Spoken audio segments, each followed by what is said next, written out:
Hello friends, welcome back to my channel. কেমন আছো তোমরা? আশা করব অনেক ভালো আছো। আমরাও কিন্তু অনেক ভালো আছি। আজ করব আমরা বাড়িতে মটন কারির একটি রেসিপি, সেটিই কিন্তু আজকে তোমাদের সঙ্গে শেয়ার করছি। আমরা বাড়িতে কিভাবে সহজ পদ্ধতিতেই কিন্তু মটন কারি বানিয়ে ফেলেছি। তাহলে চলো আজকের ভিডিওটা শুরু করা যাক। তোমরা কিন্তু ভিডিওটা একদম স্কিপ করো না, পুরোটা দেখার অনুরোধ রইল। আমরা এখানে কিন্তু 1 কিলো মটন নিয়েছি। এবার কিন্তু মটনটাকে আমরা একটু ভালো করে পরিষ্কার করে ধুয়ে নেব। আর মটন কিন্তু খুব বেশি ধোয়া লাগে না, কারণ বেশি ধুলে কিন্তু মটনের স্বাদটা নষ্ট হয়ে যায়। এর জন্য আমরা একবারই একটু ভালো করে মটনটাকে পরিষ্কার করে ধুয়ে নিয়েছি। কিন্তু একটা প্রেসারে সামান্য হলুদ, হাফ চামচ রসুন বাটা, 1 চামচ পেঁয়াজ বাটা দিয়ে কিন্তু আমরা মাংসের সঙ্গে একটু মিশিয়ে একটা সিটি দিয়ে নেব। তো দেখো প্রেসারের মধ্যে কিন্তু আমরা মাংসটা দিয়ে দিয়েছি। এবার একটু সিটি দিয়ে নেব, খুব বেশি কিন্তু না, আমরা কিন্তু একটাই সিটি দিয়ে নেব। তো দেখো আমরা কিন্তু গ্যাসটা জ্বালিয়ে প্রেসারে কিন্তু আমরা মাংসটাকে বসিয়ে দিয়েছি।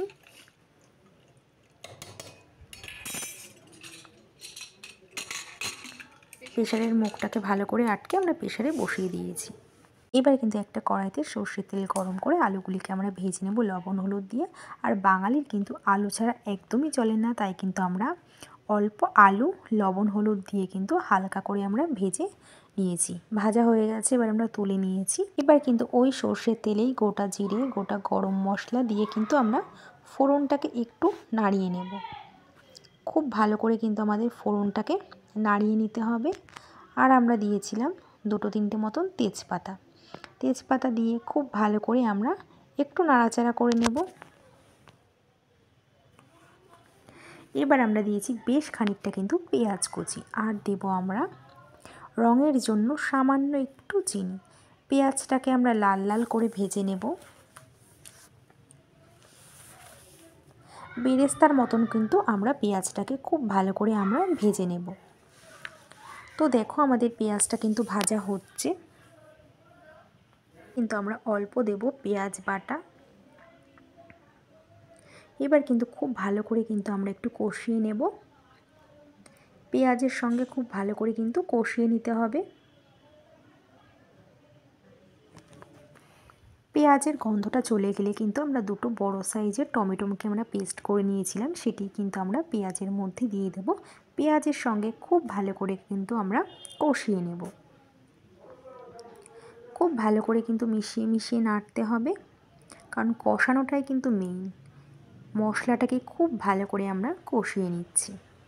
একে অপরের সঙ্গে খুব ভালো করে মিশিয়ে মিশিয়ে আমরা নাড়ছি। এবার কিন্তু আমরা দিয়ে দেব আদা রসুন কাঁচা লঙ্কা বাটা 2 চামচ। এবার খুব ভালো করে কিন্তু আমরা আবারও একটু মিশিয়ে মিশিয়ে নাড়ব। খুব ভালো করে মশলাগুলি সব একসঙ্গে মিক্সড করে আমরা কষিয়ে নেব। আমরা কিন্তু লো আঁচেই মশলাটাকে কষিয়ে নেব, হাই আঁচে কিন্তু আমরা মশলা একদমই কষাবো না। এবার আমরা টমেটোর টুকরো দিয়ে আবারও কিন্তু আমরা মশলাটাকে কষিয়ে নেব। তো দেখো আমরা খুব ভালো করে কিন্তু মশলাটাকে কষিয়ে নিচ্ছি।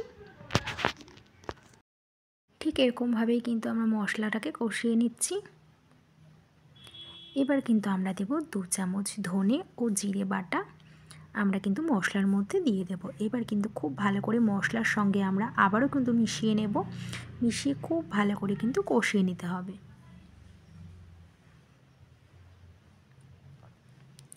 তো দেখো আমাদের কিন্তু কষানোটা হচ্ছে, আর কষানোটা কিন্তু সবসময় ভালো করতে হয়। কষানো যদি ভালো না হয় তাহলে কিন্তু রান্নাটা কিন্তু অতটা টেস্ট হয় না। এবার দেবো আমরা স্বাদ মতো লবণ আর হলুদ গুঁড়ো, 1 চামচ ঝাল লঙ্কার গুঁড়ো আর 1 চামচ কাশ্মীরি লঙ্কার গুঁড়ো দিয়ে কিন্তু খুব ভালো করে কিন্তু আমরা কষিয়ে নেব লো আঁচে। এবার কিন্তু 2 মিনিট মতন আমরা খুব ভালো করে কষিয়ে মশলা ধোয়া একটু জল দিয়ে 2 মিনিটের জন্য আমরা ঢাকনা দিয়ে রেখেছিলাম। ঢাকনা তুলে আমরা দেব 1 চামচ মতন কাজু বাদাম বাটা, আর দেবো আমরা 50 গ্রাম মতন টক দইকে আমরা ফেটিয়ে নিয়েছি, সেটিই কিন্তু আমরা দিয়ে দেব। লো আঁচে কিন্তু খুব ভালো করে কিন্তু মশলার সঙ্গে কষিয়ে নেব।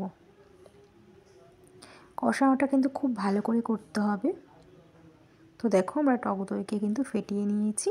এবার আমরা মশলার উপরে ঢেলে দিচ্ছি।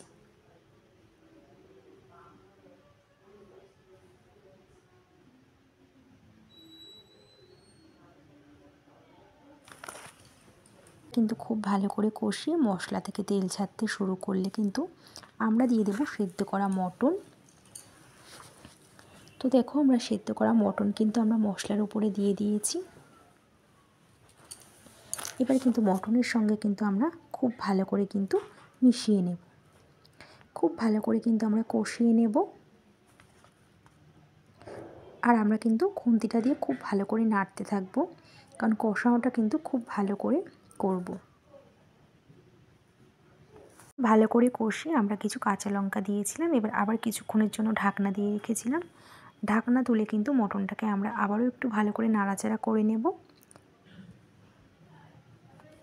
এবার অল্প অল্প মটন সেদ্ধর জল দিয়ে আবারও খুব ভালো করে কষিয়ে নিয়ে ভেজে রাখা আলু দিয়ে আমরা আবারও একটু ভালো করে কষিয়ে নেব। আর আমরা 5 মিনিটের জন্য ঢাকনা দিয়ে রেখেছিলাম। 5 মিনিট বাদে আমরা ঢাকনা তুলে কিন্তু আমরা আবারও একটু নাড়াচাড়া করে নিচ্ছি। মটনটা যেহেতু প্রেসারে সিদ্ধ করেছিলাম, এর জন্য কিন্তু খুব বেশি আমাদের আর সময় লাগেনি, অল্পতেই কিন্তু মটনটা একদমই নরম হয়ে এসেছিলো। এবার আমরা কিন্তু কিছুক্ষণের জন্য ঢাকনা দিয়ে রেখেছিলাম। ঢাকনা তুলে কিন্তু দেখো আমাদের মটন কারিটা কিন্তু একদম তৈরি হয়ে গেছে।